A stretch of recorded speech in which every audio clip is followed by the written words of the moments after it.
Right, good afternoon, ladies and gentlemen. Welcome to Insights, Newcastle University's Public Lectures programme. I'm Martin Farr, co-chair of the programme. It gives me great pleasure to welcome you to our penultimate lecture of an interrupted season. Still only the third in person. The joy of being back in person has yet to abate. The last lecture we have is on Thursday, so they're sort of semi-themed lectures about British public life. We have Catherine Haddon, a very prominent academic expert from the Institute of Government, speaking on the year of the Platinum Jubilee, on the role of the monarchy in Britain today, entitled The Monarchy and the UK's Evolving Constitution. That's in here on Thursday at 5:30. Today's lecture is given by a person who started her career in finance and was elected as Conservative MP for Putney in 2005, and was, if I may say so, one of the faces of the new Conservative Party in terms of being northern from comprehensive school. And when the Conservatives came back to power in coalition with the Liberal Democrats in 2010, had what a cliche would describe as a meteoric rise through ministerial office, from the Treasury to the Cabinet as Secretary of State for Transport. International Development followed when that was a separate department, now of course subsequently merged, which may be a subject of questions afterwards. Secretary for Education, 2016 to 18, as well as being Minister for Women and Equalities. She left the government over the issue of Brexit, and this is rather a niche observation to make, but I wonder whether the 20 Conservative MPs of 2019 will be recalled by history as the 69 Labour MPs in 71 rebelling against their party over the issue of Europe and being effectively marginalised, or indeed in some cases purged. The government certainly has been feeling the consequences of that, I would assert. Her subject today is Levelling Up, National Mission and Global Challenge. Please would you join me in welcoming Justine Greening.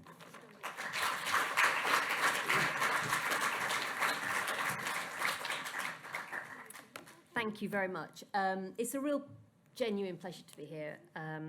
I was asked quite a few months ago, and you know, when you have that thing in your diary and it always feels like it's sort of sometime in the future, and then suddenly finally got to it. So just really pleased to be up here and great to sort of see all of you here tonight. I wanted to talk about levelling up this evening, and specifically to talk about, in a sense, what it is, what we mean by levelling up, then to go on to why it matters, and especially why it matters now.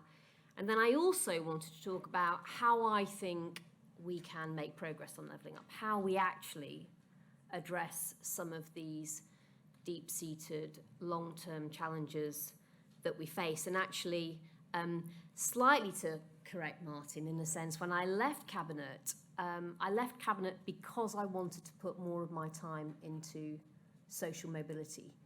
And for me, this is something that has utterly characterised my own life, growing up in Rotherham, going to my local comprehensive school, being someone who had literally no idea about going into politics, and had nobody in my family who was involved in politics. But as part of that journey, being absolutely convinced that we need to make it easier for other people to go down that route that I did. So for me, this has been something that is absolutely at the core of what drives me on a personal level, and that's why I'm putting so much time now into it. But I'm going to start our story, in a sense, by going right back in time, back further than you will ever imagine. We're going to go back to the 1600s. The journey on levelling up actually begins nearly now 400 years ago, I think. It's a story I'm very familiar with because actually it starts in Putney with the Putney Debates, that were a set of debates that took place towards the end of the First English Civil War. Some of you will probably be really all over this and know way more facts than I do about it. But effectively, Britain at that time was a country that was in turmoil, but was starting to get a sense of how the First English Civil War was going to play out. And that therefore meant it had reached a point where King Charles was on the back foot and starting to negotiate with people like Fairfax and Oliver Cromwell about what a new version of Parliament would look like. And that initial deal that they had done back in 1647 was a deal where actually the monarchy and the Lords would still have the chance to overrule the Commons. And alongside that, plus the fact that they hadn't actually been paid for a while, the new model army said, no, we're not having this. And so things had reached a head. And indeed, the army had come up with its own terms that it called the case of the army, that it put in front of Cromwell and basically saying, look, you wouldn't have won this without us, without this new model army. So we have a right to have a say in what happens next now. We fought for Parliament. We now want to have a say on how it runs going forward. And the Putney Debates happened because it was Putney where the new model army and Cromwell's generals arrived to basically have it out. So they're there in St Mary's Church in Putney, where I used to represent, having a debate. Really, what I would say is the first modern political debate that this country has. And it's a debate about who has a stake in Britain and the kind of people who should have a say in how Britain works. And the debate was broadly two sides. You had one side, which was Cromwell's generals, led by Henry Ayrton, saying, actually, it's people with property who have a stake in Britain. They're the ones who need to stay in Parliament as the people setting the rules and taking the decisions. But the army said no. And the army had a spokesman who was not necessarily the person that we might have expected to be there. It wasn't actually somebody, as it were, from the rank and file. It was one of Cromwell's generals who was there making the case on behalf of the army. And it was a man called Thomas Rainsborough, who didn't pick the side you might have expected him to pick. He was the man making the case for something that Henry Ayrton on the other side said would be anarchy. And that was a case for universal male suffrage. In other words, back in 1647, literally 200 years pretty much before the franchise is really extended seriously, you have someone, Thomas Rainsborough, saying every man in this country should get the vote. And if you think about it and think how long it took, not just for every man to get the vote, but every woman to get the vote, which was 1928. We're talking 300 years pretty much later. That must have been an incredibly radical suggestion. And in a sense, if you put yourself in Cromwell's general's shoes, yeah, it probably did seem total anarchy to suggest that. But I think what is fascinating is to dig into why Thomas Rainsborough made that case. Because it was about having a parliament and a democracy with a purpose. And Rainsborough says this argument, makes this argument that is chiselled into the arch in St Mary's Church. And it was a place that I would go for lots of public meetings on all sorts of things. And we still had our Putney Debates hundreds of years later as part of our democracy. And Thomas Rainsborough would probably have been pretty pleased that not only had we got votes for men and women, but it was a woman MP representing that community. But he made an argument that I think back then was incredible. Because he said that the reason he felt every man should have the vote was that, and I quote, "For the poorest he hath a life in England to lead as the greatest he."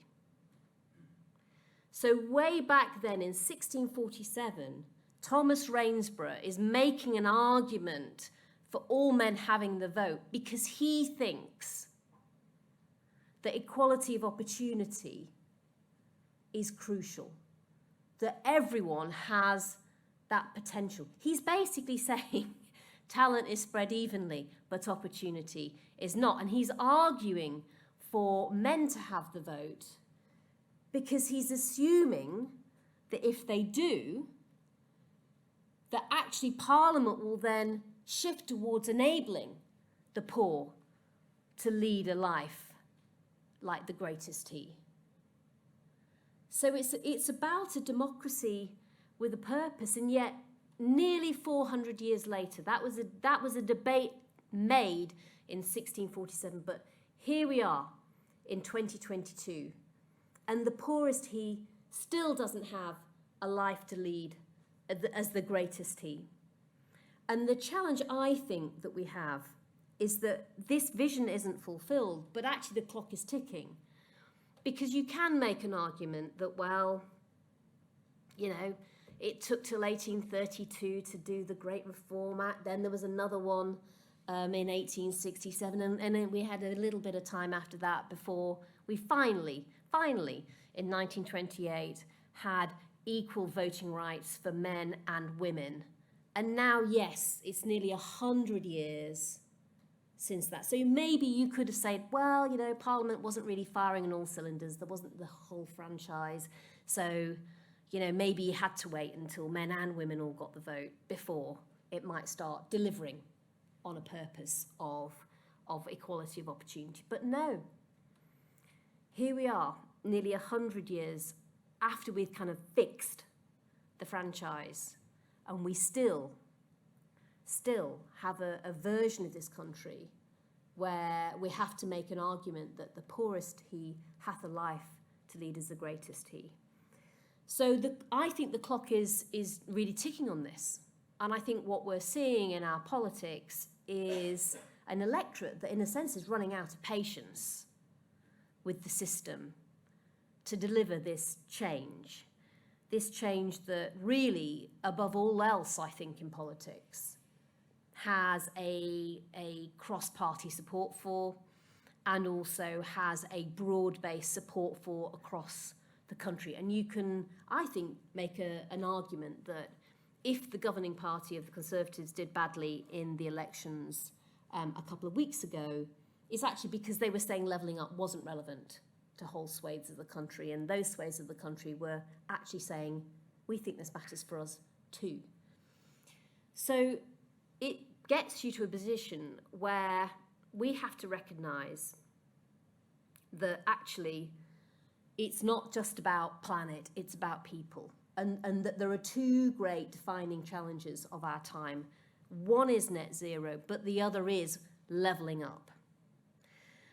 I want to now come on and talk in a sense about the semantics, because I think sometimes in these debates we all get hung up on the language, and I think that's part of why it's been harder in a sense for our political system to make progress on it. So what do we mean by levelling up? Well, I think we mean equality of opportunity. For me, when I was using that phrase back in 2016, 2017 in the Department of Education, we meant levelling up is the way by which you achieve equality of opportunity. In other words, you don't achieve equality of opportunity by taking opportunities away from people who've got them. The key to achieving equality of opportunity is by extending opportunities to people who don't have them. And so for me, as a child growing up in Rotherham, if you told me the way that I could have a level playing field and opportunity was for some kid down in the south to lose it, that would have been anathema to me. That is not what I wanted as a young person in terms of the challenge of lack of opportunity being fixed. What I wanted was the same opportunities, more opportunities as other people who already had them. And I think it also brings you on, so you can call it social justice, you can call it equality of opportunity, you can call it social mobility. I actually started to shift away from that term because my mum thought it was to do with people who were less mobile being able to get out more. When I was talking about it, and I could see her glaze over at one point and realised we needed to sort of come up with something that was a little bit different. But whatever you call it, I think doesn't really matter so much. as realising that broadly we are all on the same page, I think, in understanding that we now need to deliver a very different version of this country that finally does make some progress on equality of opportunity. And I think it's also worth my observation as someone who had been in politics for a long time, that we tend to quite easily get sidetracked, I think, when we're talking about social mobility, equality of opportunity, particularly the term social mobility, because there's one of the first questions that any journalist would always ask me is, yes, Justine, but if someone's going to do better in life, who's going to do worse? And I just think that's a myth. I think it's a myth because more opportunity for more people is how you create more opportunity for more people. I think it's fundamentally wrong in premise to suggest that people starting from lower down the ladder, as I did, or as any of you did, have got less ability somehow if we climb up it to create opportunities for other people. That's just plain wrong. And I don't think you can say that you believe that talent spread evenly, but opportunity is not, if you have a view that somehow somebody's got to lose out because somebody else gains. I've never believed that. And I think it starts to get you into some of those solutions, which is the only reason you could reach that conclusion is by taking an unbelievably short-termist view on how you judge the results of improving social mobility. But I'll come on to what I think some of those solutions are later on. So semantics, I think, diverts us. I think the myth of zero-sum game can divert us, and I think we should put those on one side, actually, because we now know that we have to make progress on this issue. And it matters both for our society, for our economy, and for our politics. And certainly for me, as somebody who spent time as development secretary going to some of the most challenged countries in the world, overseas you also see this profound challenge of lack of opportunity that is increasingly driving migration around the world. And I met people for whom the lack of opportunity in their countries meant that they would put everything on the line to try and find a better life with opportunity somewhere else. It is such a profound thing for human beings. I think opportunity is one of the most precious commodities that's out there. And that's why I think this is so utterly crucial.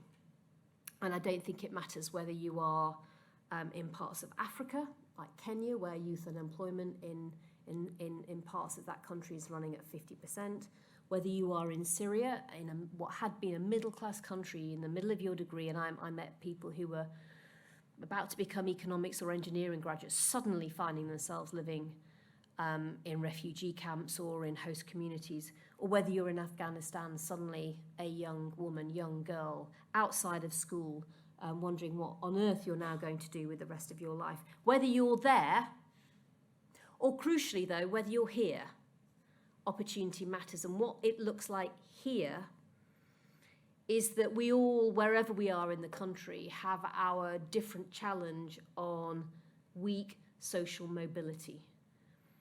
I wish it was just a challenge for red wall seats for the North. It undoubtedly is, and no one has to tell me, because one of the reasons I feel so passionate about this is that my hometown of Rotherham and the community I grew up in, things haven't changed enough, arguably at all, in the decades since I moved away to get on with opportunity and find opportunity and get on with my life. And yet the community that I represented in Putney, that I've talked about, I felt had its own profound challenge on weak social mobility. If you go on estates like the Alton Estate in Roehampton, you can't tell people there that they're going to have a chance of getting a job in the city, because they're not. You can't tell people there they're going to have a chance of owning their own home, because they're not. And so for young people in my community who randomly happen to be born in London, the most expensive part of the country, actually for them, opportunity was all around, but they weren't necessarily going to be people who could access it, even when the schools they were going to were actually pretty good. And there was a whole host of issues around how open employers are in that city, including, dare I say, public sector employers. And I'm really pleased that Treasury is moving up to do a Darlington Economic Campus. That's important. But actually it needs to be married up with a strategy to open up the Whitehall office that is in no way representative of the city that it's based in. So there are problems on weak social mobility everywhere. And it's not just geography, of course. Of course, it's not just about geography. It's about parts of our community. It's you cannot accept the lack of ethnic diversity in the echelons of those people who are running our FTSE 100 companies. It's impossible to make an argument that that's somehow okay in the 21st century, but it's the tip of a much bigger iceberg that we also have to confront. So levelling up isn't just about places, it's also about people. So let's just talk briefly then about these three lenses, also almost about digging into, in a sense, the implications and why this matters so much. It matters for society, I think, because fundamentally, if you look at theories of motivation, it's about effort and reward. And people work harder the more they get out of something.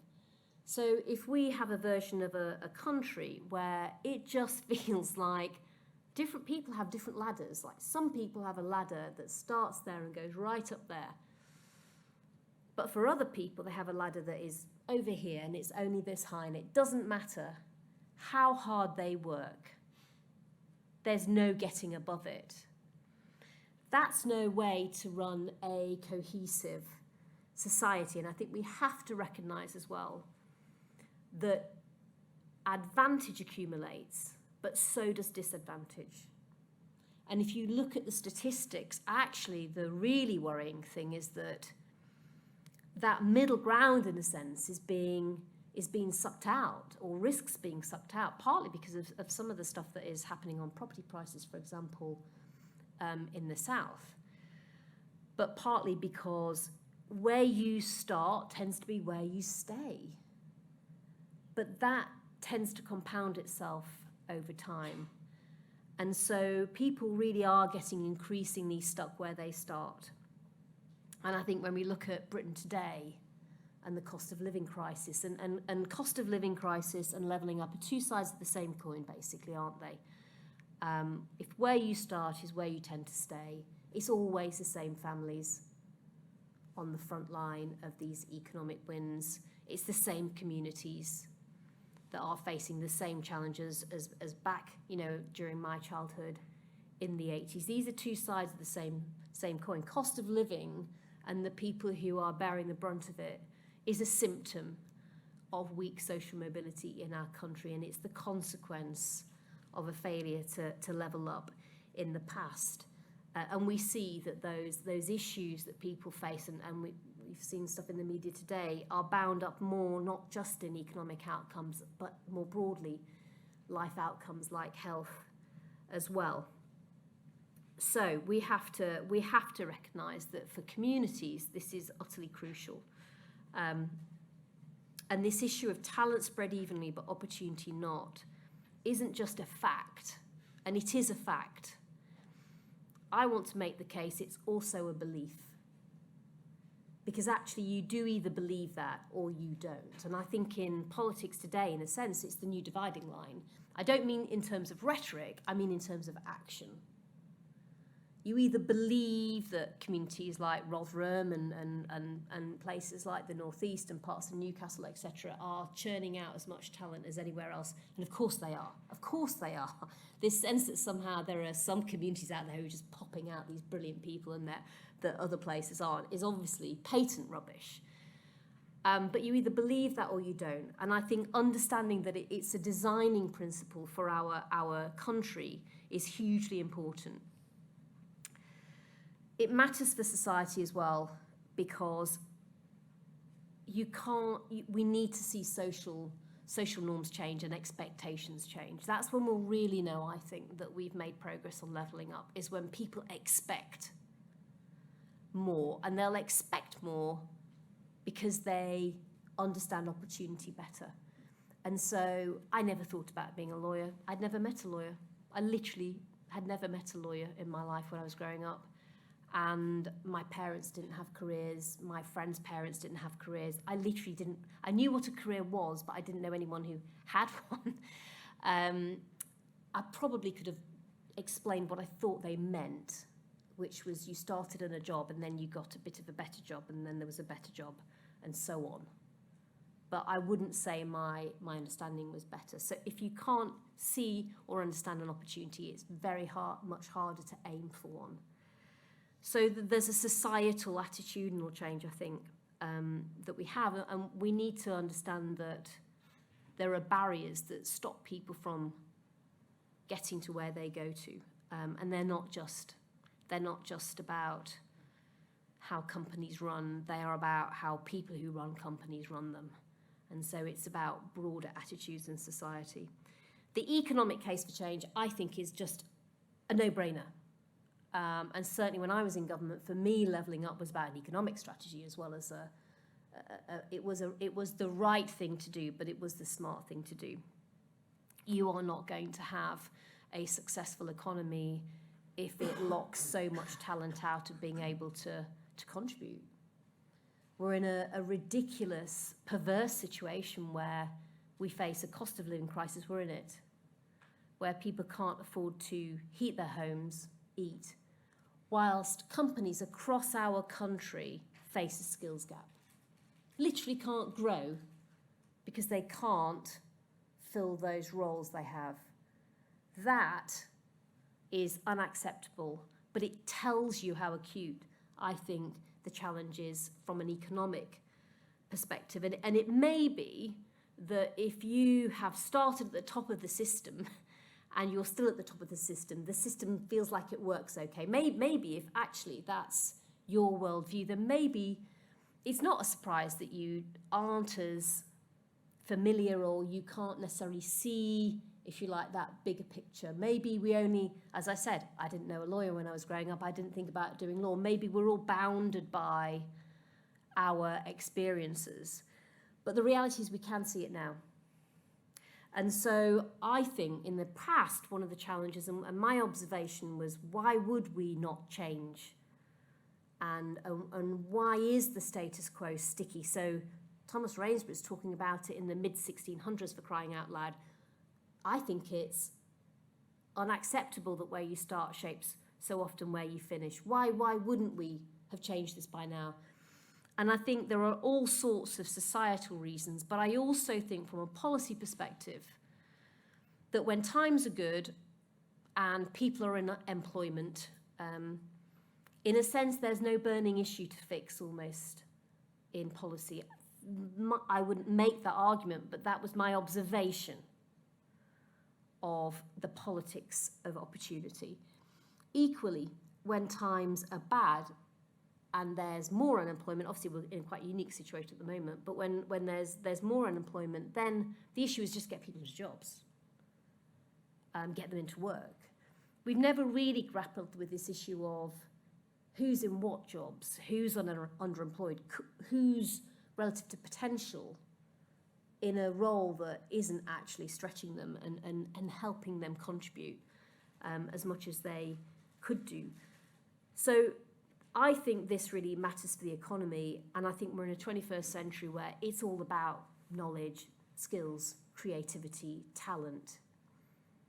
And so to be a country with perhaps disproportionately weak social mobility is to put ourselves at a huge disadvantage in a century that is all going to be about human capital and unlocking it, and whether you're a country that can do that better than others. So there will be a levelling up dividend for achieving progress.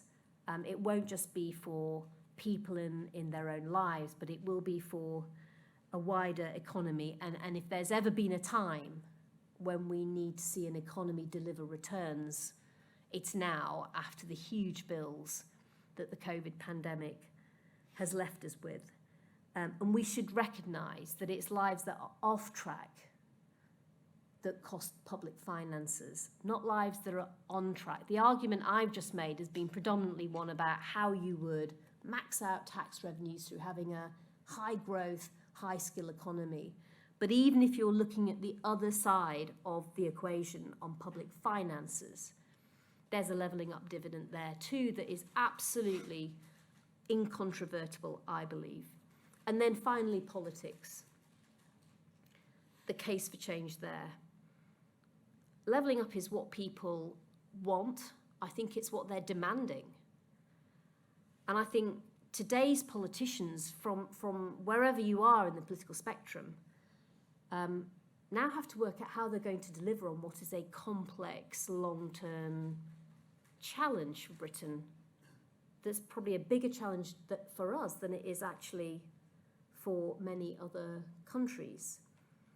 And there's a real need, I think, for system change if you're going to deliver levelling up.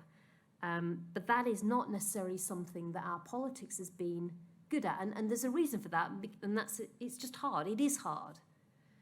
It's far easier to do narrow policy and then push it through. It is hard when you're doing something that is about societal change, employer change, as well as policy change. But that, I'm afraid, is the reality of how we will need to deliver levelling up. And I think we should be under no illusion that the wider world that we're part of is a world where there is actually a battle of operating systems between repressive, more autocratic regimes who have their own way of driving outcomes on prosperity, on stability, and on progress for their people. It's that versus democracies. And if Rainsborough was making that original argument about democracy with a purpose, then until we actually have democracies that genuinely deliver equality of opportunity, we are fighting that battle of operating systems with more than one hand tied behind our back. Because the way to deliver stability of society, progress and prosperity is through a version of Britain that's levelled up. I don't believe democracies can thrive unless they deliver equality of opportunity. And yes, it's tough for politics to be part of the solution on this, because actually politics tends to be short term. It tends to be quite piecemeal necessarily because of the complexity, and it tends to be combative and divisive. There's very much a zero-sum mentality, I think, often in Westminster. Red team generally wins the seat, or blue team does. And therefore, that's the mindset brought to politics. And that is the opposite of the kind of politics you would need to deliver a complex, long-term challenge like levelling up, which by definition is long-term. It's systemic, and it requires people working in partnership and together rather than working against one another.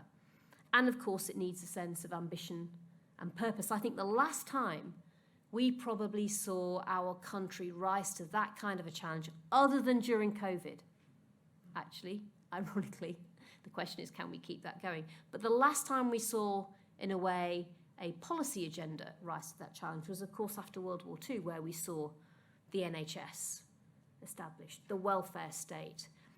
In a sense, we set about as a country managing the downside risks of people's lives, but what we failed to do was to deliver the upside on opportunity. And there was an education bill that went through called the Butler Act, but in a sense it was never really delivered, and there wasn't that same level of ambition to change the system on opportunity as there was on tackling the vulnerabilities that people face in their lives. Now, after COVID, I think we could have that same level of ambition, but we need to reflect and recognise, I think, as a country, it's not just about more opportunity, it's about fairer opportunity as well. So, as I wrap up, how do we do this? Can we do this? Yes, we can. Yes, we can. It is a choice, isn't it? It's a choice about the kind of Britain that we want. Sometimes I think you can say, well, it's always been like that. But just because it's always been like that for previous generations doesn't mean it has to be like that for future generations. We pick our traditions. So this is absolutely our choice, and it is deliverable, and I think we can deliver a different version of Britain. But it will need a recognition that what we've done in the past hasn't been enough, it hasn't had the level of ambition, it hasn't been systemic, it hasn't been done for the long term, we haven't learnt sufficiently from what we've done in the past, so it needs to be far smarter and it needs to be systemic. It needs to be a plan that works, if I can say this, at a macro level, and it needs to be a plan that works at a micro level for individuals in their lives. So I'll talk briefly about that, and then I'm going to stop and throw it open to you for questions. I think the implications of what I'm saying on this, though, are that we all have a role to play on delivering a levelled up Britain. So it's not just about the government. You might be thinking, thank heavens, or you may be thinking it is. But actually, it is about them, but it's not just about the government at any tier. It's a lot about what happens outside of government. It's about social change. I think at the macro level, we need to recognise that weak social mobility for our country is a development challenge. So I spent a lot of time in international development with countries that were further back in their development journey, but we haven't finished ours. Patently, we haven't finished ours. Weak social mobility is our development challenge that we have to face, and we have to face it in a similar way to how we have worked with developing countries on their development challenges with the Sustainable Development Goals. What we've been doing in the work I've been driving forward is to create a framework called the Levelling Up Goals. It's almost a development version for social mobility of the Sustainable Development Goals. And there are 14 Levelling Up Goals, and we are getting very different organisations to work up their levelling up plans on those goals. So they are picking which of these levelling up goals they think matters to them and particularly applies to them and that they can have impact on, and then they are working a plan on how they can deliver on that. One of the most recent ones we've just published, I'm very proud to say, is the plan for Northumbria University.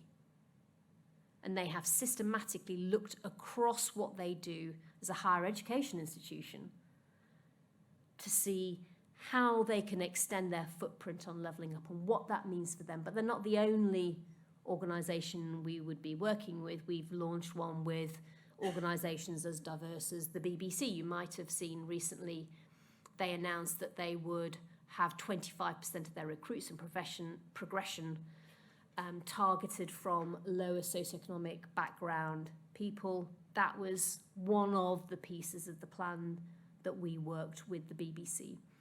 And I'm going to run through this 14 levelling up goals unbelievably quickly, just to give you the list, because I think it gives you a bit of a taste of where I feel and we feel there's a lot of organisations we're working with now, what needs to change. Goal 1, early years. Goal 2, school years. These are obvious, I think, but it's worth saying, isn't it? Goal 3, positive destinations at 16. Having those actual pipelines you can go through. Goal 4, right advice and experiences. It's okay having the skills if you don't know how to apply it and you haven't got the advice. It can go to nothing. Goal 5, fair recruitment. We know that there are far too many barriers. Goal 6, open progression. We know that when people get in, they don't always get on. Goal 7, access to savings and credit. If you haven't got the resources, that cuts a whole load of opportunities out, however great you may be and hard you might be willing to work. Goal 8, health and well-being, inextricably linked with opportunity. Michael Marmot's work was clear about that. It's crucial.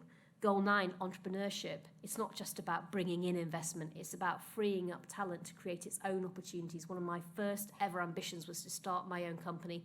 I had no idea how to do it. I didn't even know anyone who'd run a company, let alone anyone who'd started one. If we can allow communities to work out how they do this for themselves, they will get on with it and they will create jobs for themselves, which is why I wanted to start a company in Rotherham in the 1980s. It wasn't so much about the money, it was about creating jobs because we just didn't have any.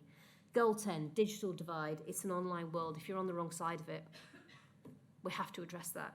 Goal 11, infrastructure for opportunity. Not just more buses, but more buses to get you to the opportunities that you need. It has to be infrastructure with a purpose, not just potholes for no reason.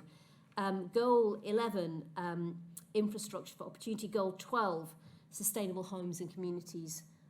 Absolutely crucial that where people are in themselves feel safe, but also has that broader offer to them that they need in their lives, including culture.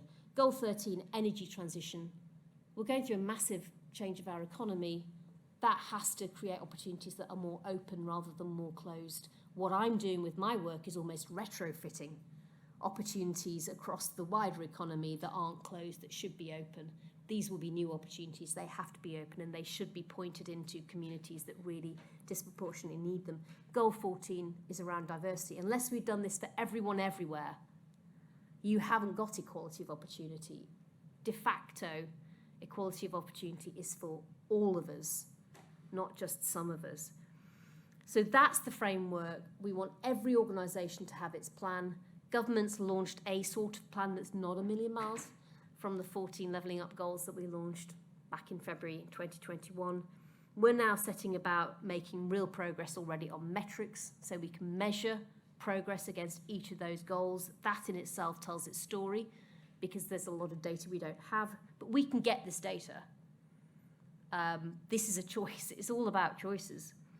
You can then start to track, and we can move away from having to do those longitudinal studies where we look at the outcomes of a kid born in 1970 and then 30 years later realise they didn't do as well as we wanted them to.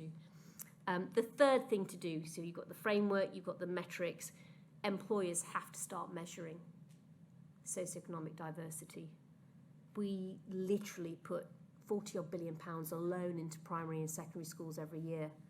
We don't have the first idea really of what happens to talent when it goes into the workplace.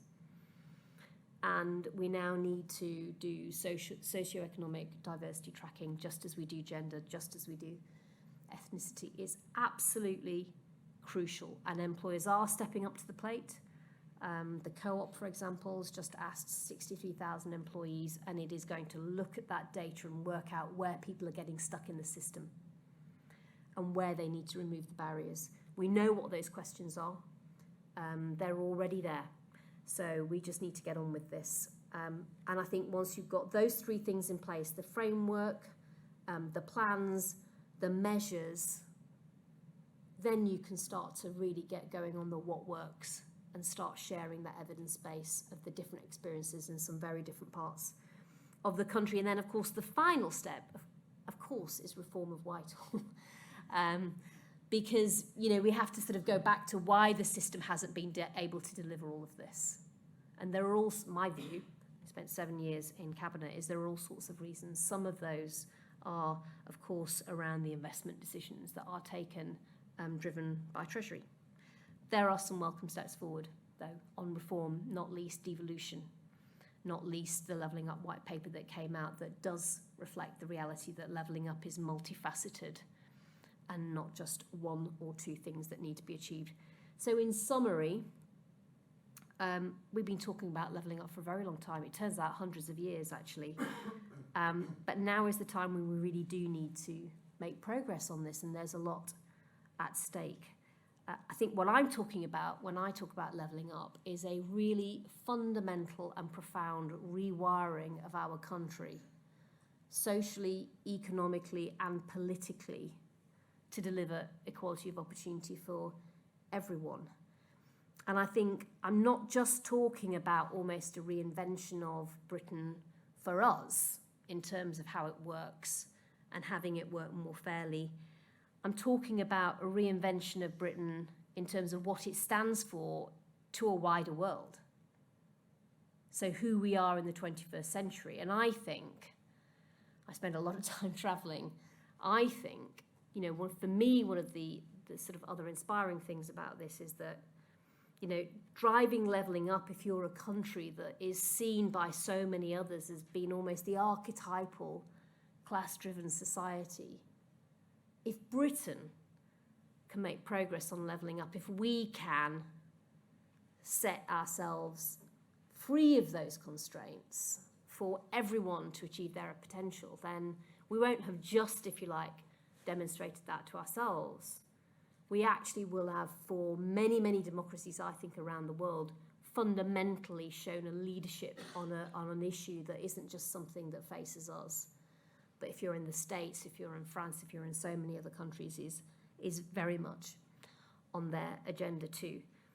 So this is something that should be our legacy, I think, for future generations.